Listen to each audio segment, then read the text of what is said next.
What's the difference between speaking in tongues when you receive the Holy Ghost and the gift of diverse kinds of tongues?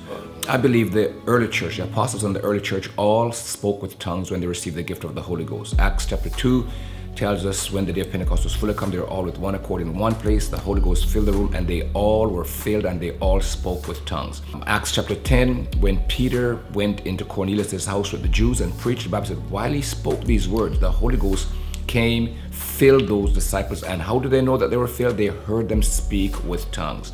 What's the difference between that and diverse kinds of tongues? Well, in 1 Corinthians chapter 14, once you receive the gift of the Holy Ghost, you are enabled to pray in the Spirit or pray speaking in other tongues, building yourself up and speaking mysteries to God.